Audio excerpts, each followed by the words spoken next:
Thank you very much, Robert. What an honor to be here. A real delight to always come back here, and we rough it out. We always come the evening before and go to a sacrifice meal at the closest barbecue so that we can begin the year in good order and find out where the beef is. We did that last night, had a great dinner with Robert and Steve. It's not too often we get to do an extra day, frankly. We're always coming in at the last possible flight, leaving out at the first possible, and I am leaving first thing tomorrow morning. The year began in full speed. I ended on the 22nd of December, and I told Margie, the rest of the year is off. She said, big deal. 9 days, 22nd of December, and then began at the Passion Conference, at the Mercedes-Benz Stadium. What an exciting, I think, a historic event. 65,000 backing that arena, mainly those in their 20s. Had the privilege of teaming up with our hosts, Louis and Tim Tebow and several others, and see what God is doing, to see 65,000 of them with their hands raised worshiping. I mean, it's a foretaste of really what our eternal joy will be. And then come here, and early tomorrow morning I fly out to go to a country I cannot name. We're in a closed country. I was there about 4 or 5 weeks ago and drove through the desert for about 4 hours to speak to a full audience, turned around, drove back 4 hours, took a flight, and flew out of there. Did 2 cities in that country, and as the Anglicans would say, this is the third time of asking. So I'm there again for just one night. We go in, do it, and get out. But we do it with a visa, and I ask you to just pray. As one man said, he'd been praying for 33 years in that land that we could have such an event. So I'm not allowed to name it for you. After it's all done, I might just give you a little report. But that's the way it is. We hit the ground running. And the media may often talk about all that the churches are losing. Maybe some of those churches needed to lose some. But where the gospel is being preached, I want you to know there's a greater hunger than I have ever seen. And I have heard repeatedly that the fastest growing church in the world today is in Iran, of all places, and primarily amongst the young. So here we are. But, the fact of the matter is, time flies tonight. So just so you know, because you may have children, you may have plans, I'd like to follow Robert Morris' example. I'll be speaking to you for 32 minutes. And then you can do everything after that, so you can keep your concentration powers on. And they've given me a good reminder. But English is the only language that I know in which the watch runs. Every other language I know, the watch walks. In Hindi, they say, "Ghadi chal rahi hai," the watch is walking. And maybe that's why we're going nowhere, where I come from, but at least but maybe that's why we get less ulcers along the way as well. Robert, a wonderful New Year to you, friend. When you were in that critical stage, my goodness, I was in another part of the world, and our eyes were filled with tears. I was keeping in touch with Steve. It was touch and go. I was going to say nip and tuck, but that would be too much of an irony. There was the nip and tuck going on, but it was touch and go. And God's got some wonderful things for this man and this church to still do. It's always thrilling to see how he intervenes. We often think that we are the only ones who ask questions, that all the great saints before us never struggled with these issues. Nothing could be farther from the truth. The man whom Jesus brought onto the Mount of Transfiguration, and both of them, Moses and Elijah, gave God some of his biggest challenges. One on the verge of despair, another one saying, "Why on earth do you want me to even do this?" His prayer was, "Here am I, Lord, send Aaron." He didn't want to go. He simply didn't want to do it. If you go through the scriptures, you will see some of the most passionate people who who served with a very devoted heart, had the toughest and the most emotionally driven questions. You know, faith is a perpetually defeated thing which survives all its conquerors. Faith is a perpetually defeated thing which survives all its conquerors. So says G.K. Chesterton. It'll always be hammered, it'll always be attacked, but the Bible will always rise up to outlive its pallbearers. Those who try to bury the word find out it survives all those attacks. So here's a man struggling with questions, and I'm calling this message, Though the Fig Tree Does Not Bud. Because as you look around, what we see seems like a lot of death and destruction and despair. And a man raised those questions. His name was Habakkuk. Scattered verses beginning from chapter 1. The oracle that Habakkuk the prophet received. How long, O Lord, must I call for help? But you do not listen. Or cry out to you violence, but you do not save. Why do you make me look at injustice? Why do you tolerate wrong? Destruction and violence are before me. There is strife and conflict abounds. Therefore, the law is paralyzed and justice never prevails. The wicked hem in the righteous so that justice is perverted. Some of you might remember the war that was titled Desert Storm. That phrase was taken right out of this particular book when you see in verse 9, they all come bent on violence, their hordes advance like a desert wind. And so even our military was aware of all the kinds of oppositions that we were facing almost 2 decades ago. And the storm in many ways still rages. What Habakkuk raises here are 3 particular questions. I will go with them as time permits and give to you the answers that Habakkuk got. But let me just prepare you for this. No other worldview, immanent or transcendent, brings together such a coherent set of answers as the biblical writers do on this issue of pain, warfare, evil, suffering, even when history seems to be turning the tide against those who wish to follow him. 3 things he raises. How long must I cry out to you violence, injustice, evil, but you do not listen. You do not save. For a prophet to have raised that question was a challenge given to God and a constant demonstration of the grace and patience of God to listen to us when we raise such issues and how he answers. It took Job volumes of complaints before God says to Job, stand up like a man now, and I am going to speak to you. It was about in the mid-30s, nearly the 38th chapter, that God began to respond to Job. And so it is here with Habakkuk. 3 issues. Violence. Think of the world in which we live.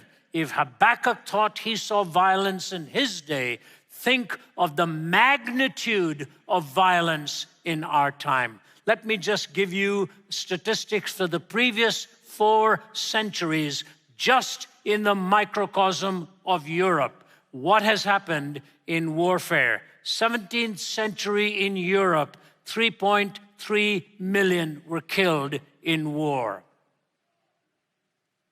That was one of the lowest numbers, 3.3 million. It's like a large mega city was wiped out in warfare. I'm not talking all of violence, just in the microcosm of Europe, 3.3 million. In the 18th century, 5.2 million.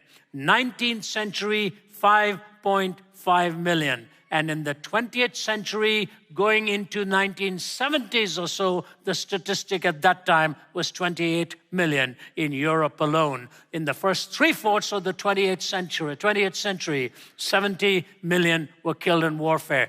Bear in mind, this does not include the 60-some million in the purges in China and 60-some million in the purges in the former USSR. That was over 120 to 132 million just in those two countries. And I'm talking about the 20th century then. It was Nietzsche, the philosopher whose father was a pastor and both of whose grandfathers were in the ministry, who coined and popularized the phrase, God is dead. But here's what he said: if God has truly died, and what he meant philosophically, because he talked about the blade of the philosophers that had plunged into the soul of belief. And he said, if God has truly died in the 19th century, he said the 20th century will become the bloodiest century in history, and a universal madness will break out. He saw the logical outworking of the absence of God and man playing God. He saw it. And when he says the 20th century will become the bloodiest century and a universal madness will break out, he almost figuratively took the first step himself, where in the last 13 years of his life, and he only lived to be, I believe, about 50, something like that, born in 1844, died in 1900. The last 12 to 13 years of his life, he was partially in and out of insanity. He was lying in bed saying almost nothing for days on end. Suddenly he would break into verses of scripture because he was raised at his mother's knee with the word of God. But he reminded us, since God had metaphorically died or figuratively died in the 19th century, the 20th century had become the bloodiest century in history. Violence. People often ask me, how does God shape a calling? And I think that's one of those questions we can only partially answer, because we put together a few links. But when we stand up before God, we will suddenly see, time is sort of that brush which God paints on the canvas of our hearts. Eternity is the full picture in which you'll see the finer points of how it all actually comes together. I think we'll be surprised and shocked at how God put together the entire canvas in our individual lives to place us in the place of his calling. For me, it happened in my mid-20s when I was in Vietnam. I was still an undergraduate student and traveled through the length of the country and saw the desolation of such kind of brutal killing that was going on in all kinds of places. I knew then my calling, what God had wanted me to do, because I knew the only hope for the human heart was the transformed heart that Christ alone could bring. But that was in the early 70s. But then I remember in the 80s when the Cold War was still raging. And at that time, I just shortly finished my graduate studies at Trinity in Chicago. And as I was speaking in Poland, I had been asked if I had ever been to Auschwitz. I said, well, I've been to concentration camps to visit, Buchenwald, Dachau, Birkenau, and all of those. Said, no, have you ever been to a death camp? I said, no, I haven't then. So this medical doctor took me there. And when you walk through Auschwitz, as recently Angela Merkel herself did, and was moved to tears as she stood there and publicly apologized to the whole world of what had happened, and the remnants of which are in Auschwitz, just gives me goosebumps just thinking of what she must have felt to see what we had done to each other in what has been historically called the Third Reich. But I remember walking into the gas ovens there, and outside of which are the words of Hitler: I want to raise a generation of young people devoid of a conscience, imperious, relentless, and cruel. I want to raise a generation of young people devoid of a conscience, imperious, relentless, and cruel. Let me read for you in the diary of Rudolf Hess, who oversaw the camp at Auschwitz, what he says here. It's terrifying to think that a highly educated, trained man could put these words in his memorializing the whole thing. I was not properly conscious of the first gassing of human beings. Perhaps the procedure as a whole made too much of an impression on me. I do remember much better the gassing of 900 Russians soon afterwards in the old crematorium using Block 11 would have caused too much trouble. While they were still being unloaded, several holes were simply knocked through the earth and the cement ceilings. You can see those holes there, by the way, right now, of the morgue. The Russians had to undress in the outer room, and they all went quite calmly into the morgue since they had been told they were going to be deloused there. The whole transport walked right into the morgue. The door was locked, huge iron doors and just clamps coming down on them as you see it. The door was locked and the gas poured in through the openings. How long the killing took, I do not know. The hum could be heard for quite a while, however. When it was thrown in, some people suddenly cried, "Gas!" and a great roaring began and a rush to both of the doors. They withstood the pressure, however. After several hours, the room was opened and aired out. Then I saw the gassed corpses en masse for the first time, but I must be frank, this gassing had a calming effect on me, since the mass extermination of the Jews was due to begin soon, and neither Eichmann nor myself knew what method of killing might be used on the expected masses. Now we had discovered the gas and the procedure as well.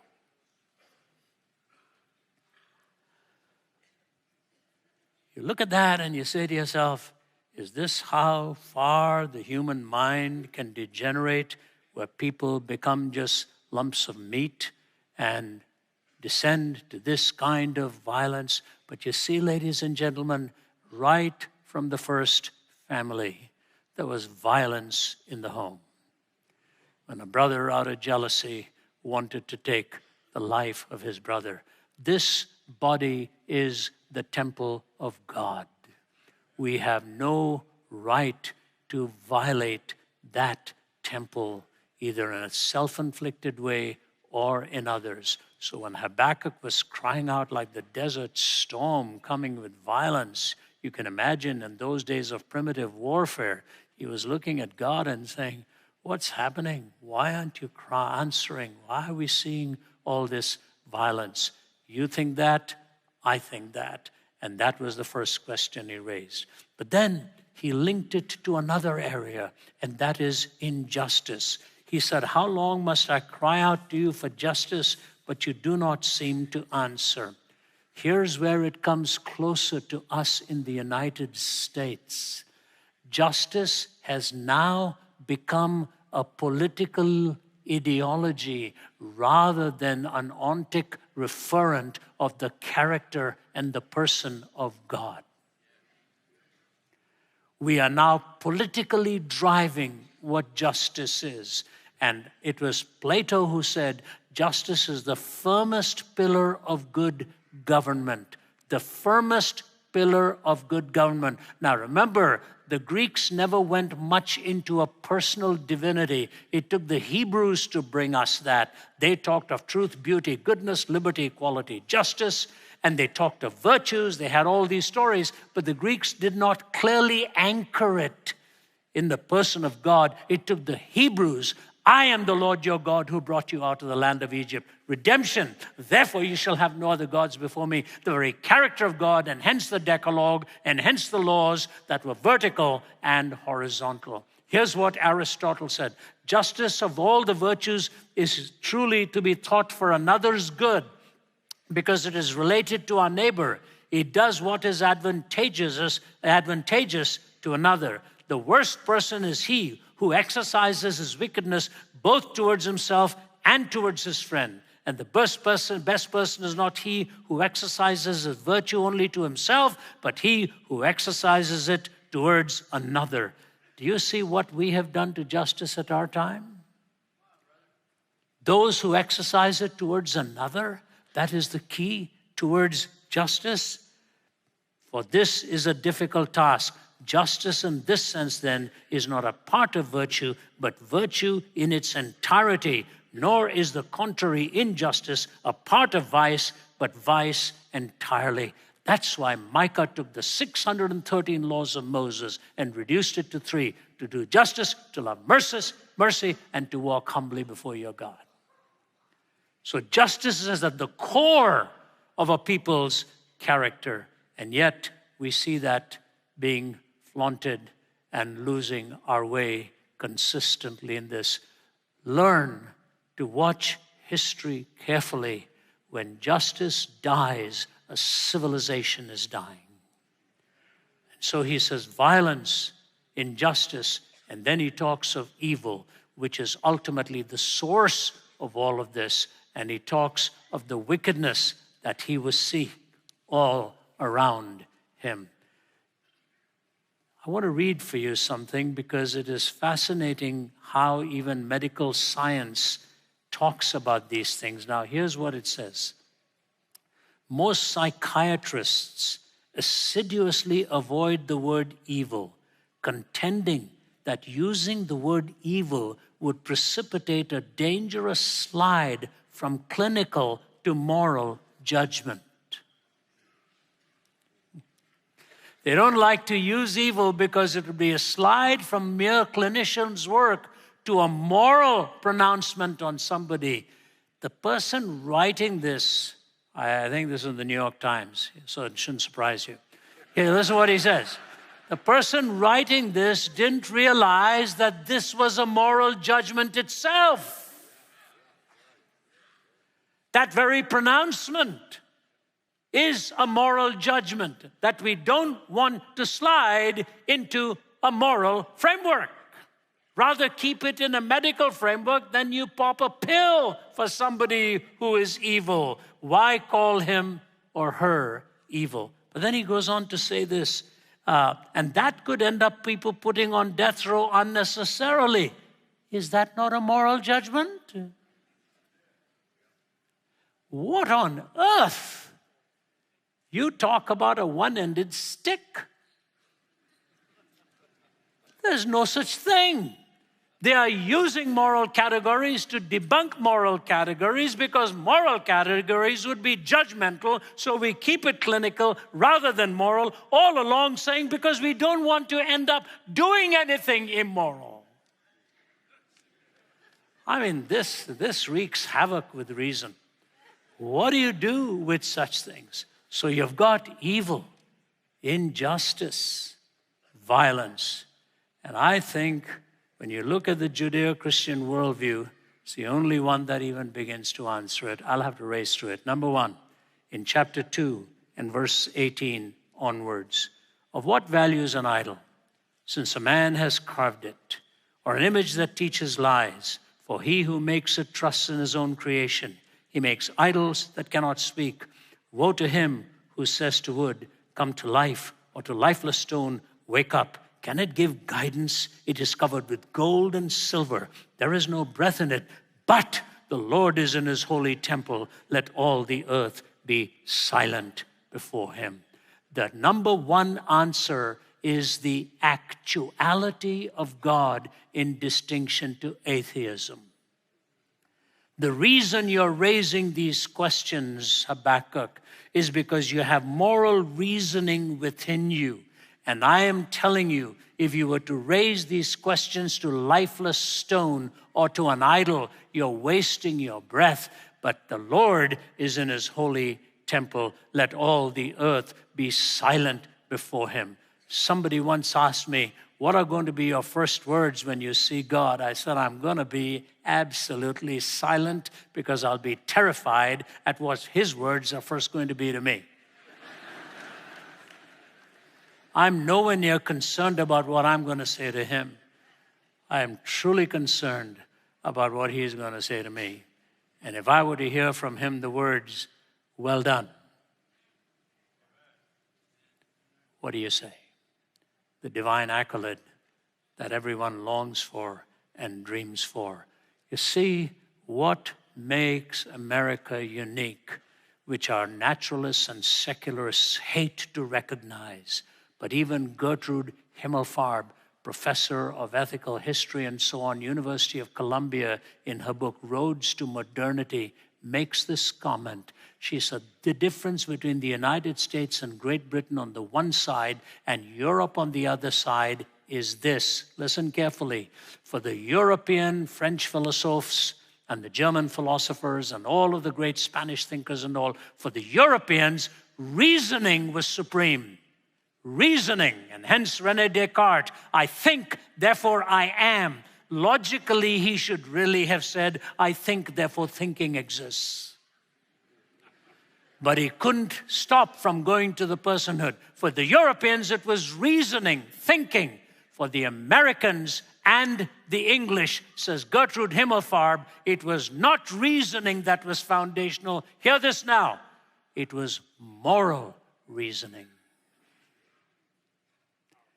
Moral reasoning, that there is an absolute right, there is an absolute wrong, and it is all based on that transcendent moral reality of the actuality of God. Ladies and gentlemen, if God doesn't exist, these very questions are irrational because they are moral questions. And moral reasoning is ultimately anchored in a moral, personal, absolute first cause. We draw our morality not from abstract thinking, but from the very person of God. I have to flee, but race to, but let me just say this to you. One of my good friends, William Lane Craig, so a great Christian philosopher, one of the finest of our time. He and I were classmates at Trinity. I hardly understood the questions he raised in class, leave alone the answers he gave. But we graduated together. He's now a very prominent philosopher, William Lane Craig. He was dialoguing with probably one of the greatest scientists of our time, Roger Penrose. I was sharing it at breakfast with friends this morning. You can see it on YouTube. So Craig is talking to Penrose. And Penrose, of course, the brilliant scientist, talks about three realities: objects, abstractions, and consciousness. You take a box, you've got an object. You've got logic or the scientific equations, you've got abstract reasoning. But he says, then there's the third reality, consciousness. He said, I know what to do with the first two. I don't know what to do with the third. He knows what to do with boxes and chairs and tables. He knows what to do with E equals MC squared. But he doesn't know what to do with consciousness. May I dare suggest to you, it's probably because they don't like where it leads. It leads to the ultimate consciousness. God is. Ladies and gentlemen, that's the first answer he gives to you. Don't despair. I am. Number two, the eventuality of his working in distinction to deism. Deists think God just got this, somebody got this whole thing going and then took off, and now we're on our own. How do you like that? It's like buying a nice car for your 2-year-old and say, it's yours, see you in 10 years. You know. No. The eventuality of his working, God intervenes in your life and mine. I think the biggest shock that awaits us is how often he intervened and we never knew it. The man is sitting right there for whom God intervened last year. I saw it happen to my wife at the age of 28, Margie. She got off a plane, and as we were driving back home, we lived in Toronto at that time, she arrived in Atlanta, I picked her up, and while we were driving through the heavy traffic on 85, she said, I'm not feeling well. Slumped over in the front seat of the car, and she was unconscious. She was 28. I'm driving here looking at my wife and saying, what on earth has just happened? She looked so lovely when she got off the plane, and I pulled up on the side of the shoulder and drove, turning my emergency lights on. I didn't even know the city, and so saw Holiday Inn, pulled up. A woman came up to the car, seeing me struggling to get her out, helped me, carried her in her arms for me. We placed her literally in the lobby of the Holiday Inn. Then I'm standing in the body or out of the body. I couldn't tell. I was so dazed.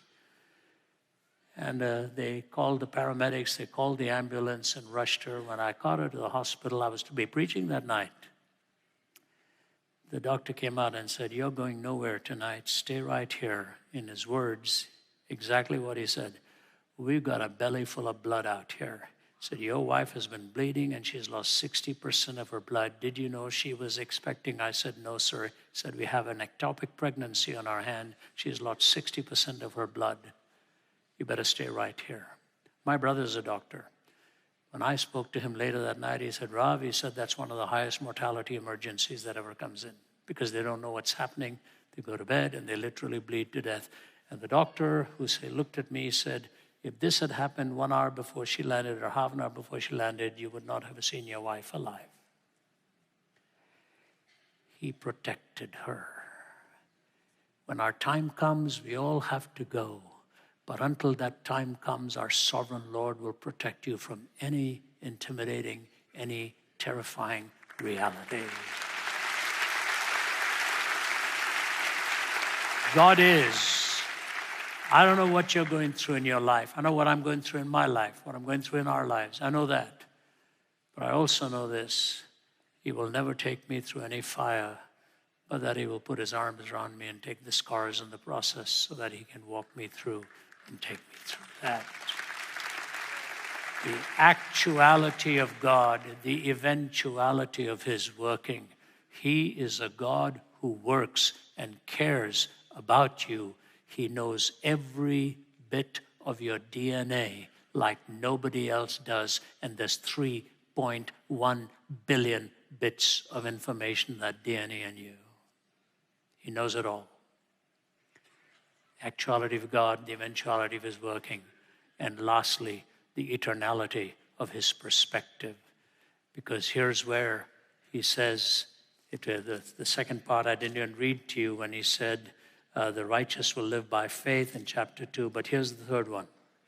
I heard and my heart pounded, my lips quivered at the sound, decay crept into my bones, and my legs trembled, yet I will wait patiently for the day of calamity to come on the nation invading us. Though the fig tree does not bud, and there are no grapes on the vines, though the olive crop fails, and the fields produce no food, though there are no sheep in the pen, and no cattle in the stalls, yet I will rejoice in the Lord. I'll be joyful in God my Savior. The sovereign Lord is my strength. He makes my feet like the feet of a deer. He enables me to go on to the heights. Hind's feet on hind places is what Hannah Annard wrote years and years ago. The perspective. People say perspective is reality. No. Reality ought to shape your perspective. Perspective is not reality. It's what reality should actually shape your perspective.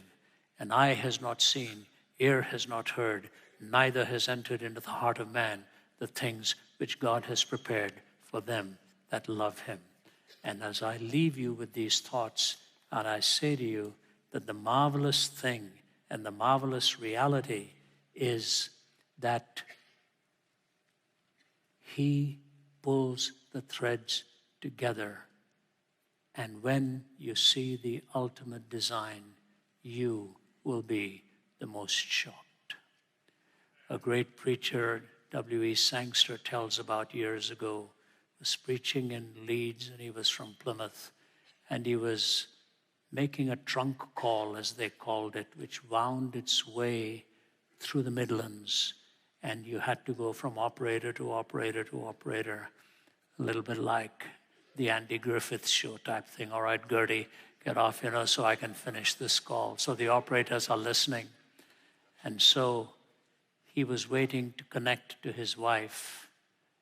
And as he was waiting, he muttered the words of a hymn. My knowledge of this life is small. The eye of faith is dim. But 'tis enough that Christ knows all, and I shall be with him.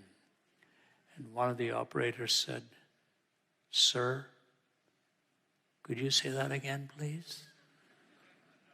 Please say that again. Said, my knowledge of this life is small. The eye of faith is dim.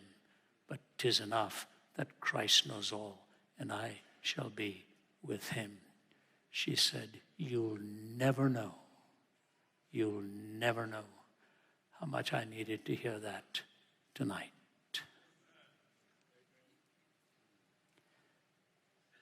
We know very little, and the eye of faith is dim. But 'tis enough that Christ knows all, and I shall be with him. Evil, injustice, violence, the actuality of God in distinction to atheism, the eventuality of his working in distinction to deism, the eternality of his perspective in distinction to pantheism. God is, God acts, God changes. No wonder Habakkuk said, I shall rejoice in God, my Savior.